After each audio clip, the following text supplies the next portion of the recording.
about, yes, the Ankh.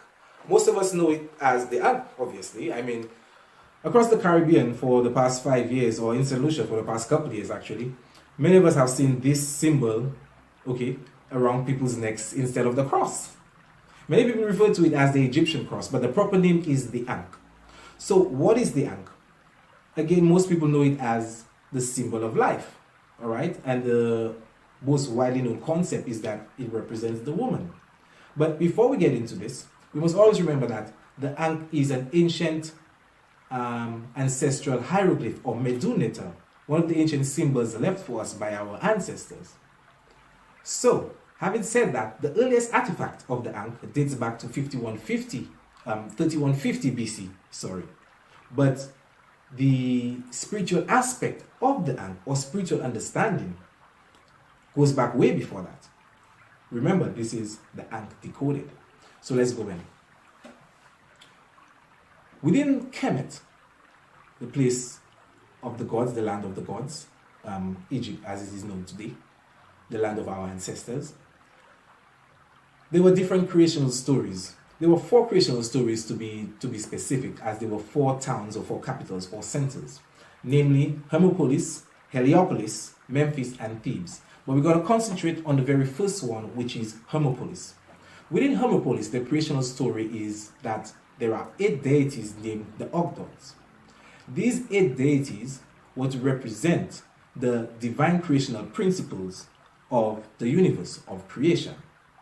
They came with male and female counterparts. So the names were Amun and Amunet, Nun and Nunet, Kek and Koket, Ho and Hohet. Now I know as Dutchans we like to take our little kicks on when things sounding funny. I mean, it does sound funny, but there's a deeper science behind this. Amun and Amunet represents the hidden aspect, the unknowing aspect, unperceivable aspect of the source of the all. Amun, within etymology, you can interchange vowels. So we're interchanging the U to an E. Amun turns to Amen. Amen is what they say at the end of prayers within Catholicism. But anyone who knows the pantheon of deities within Kemet would know that Amen is also one of the deities, Amen-Ra. Within Islam, Amin is used at the end of supplications. It is just the same word with an extra E. So we can see where these religions got their origins.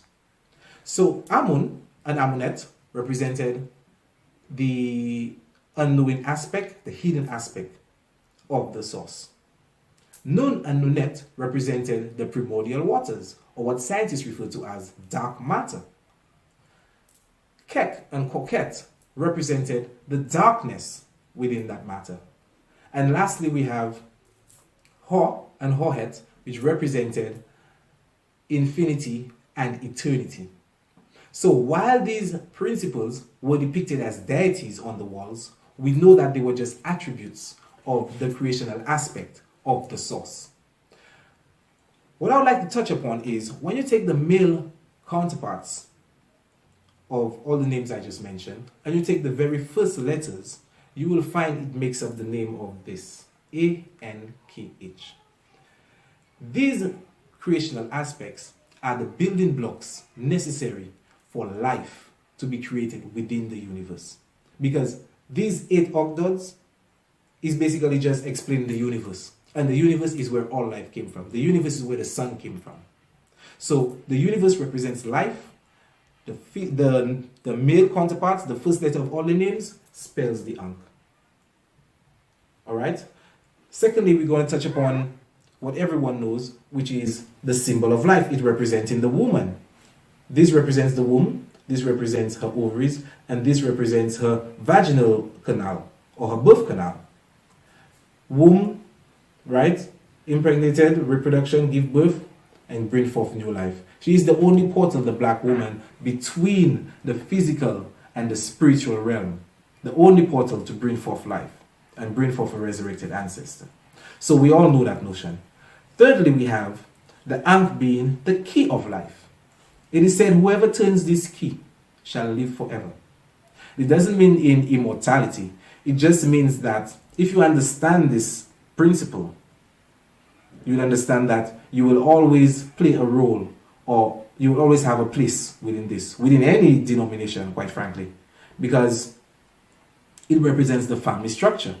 This is the woman, the mother, this is the father, and these are the children. So you, as a individual, a young man who actually came from the womb, you are presently a child, right? Be a teenager, man, you are a child, right? Now you're a man and you have your empress or you have your woman, and you give birth and you have an offspring, which is basically you depositing yourself into the future. You have an offspring. You have now taken the place of mother or father, and you are now have children. And this cycle repeats itself. So this is the deeper understanding when it says, whoever turns this key shall have life forevermore. Moving along, we have, I think, we're on number 5. It represents the rising and the setting sun.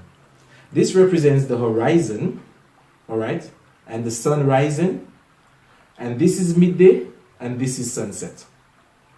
This symbol, all right, even before I touch upon that, it also is symbolic of the cycle of water, the water cycle.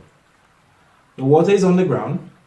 This represents evaporation, the amalgamation of the water vapor clouds through condensation, and then the pouring down of rain as precipitation. Okay? After that, we have the symbol, which is the symbol of electricity. Now, let's get back to the rising sun. All right? While it represents the horizon, sun midday, and sunset, it also represents what they refer to as the Royal Arch Masonry. The Royal Arch Masonry is also RAM, as the acronym would say, RAM. This and RAM, or what I'm going to explain to you, deals with the sine wave, or the zodiac wheel, and the wheel that the sun travels through every year. So here we have Aries. Okay, so we have Aries, Taurus, Gemini, Cancer, Leo, Virgo. So these are the 6 months that the sun rules in, because here we have more night, more daylight than darkness. And when it goes below here, we have more darkness. All right. So this here also deals with Ram, or the Royal Arch Masonry, in the 2 seasons where the sun rules in those 6 months. And then we have the symbol, is the symbol of electrical resistance. Anyone who did elect at school would know the symbol, right? So the Ankh was also used as a conductor of electricity within Kemet. All right. Now, touching upon electricity real quick. Electricity, the first form of electricity we have, natural form of electricity on the earth, is the electromagnetic spectrum from the sun. The sun in the solar system is the life giver. Remember, we are dealing with life. This symbol looks just the same as the uppercase last letter of the Greek alphabet, which is pronounced as Omega. Now, Omega is, as we know in the principle of duality, deals with the feminine aspect. Remember, this represents the woman, the divine feminine principle. So we can see where all of this ties in. Now, when I touched upon the symbol, there's also something else I want to touch upon real quick. Symbol, the symbol, if you hear the sound it sounds very close to the same sound, which is a sacred mantra in Hinduism, which they refer to as the primordial sound. Remember, within the first understanding of this, we touched upon Nun being the primordial waters. So you can see where all of this ties in. So just this symbol alone represents all of what I just brought to you. So we just went ahead and decoded all of this. This is as much information as we can jump back in this short video for you.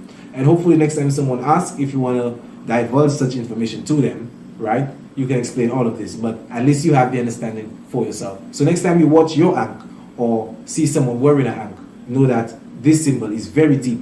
And this is what our ancestors did. This is why they spoke with symbols instead of words. A symbol or an image speaks 1,000 words. as I probably just did in this short video. So thanks for listening, family. A night with love for you. Peace, love, and bliss.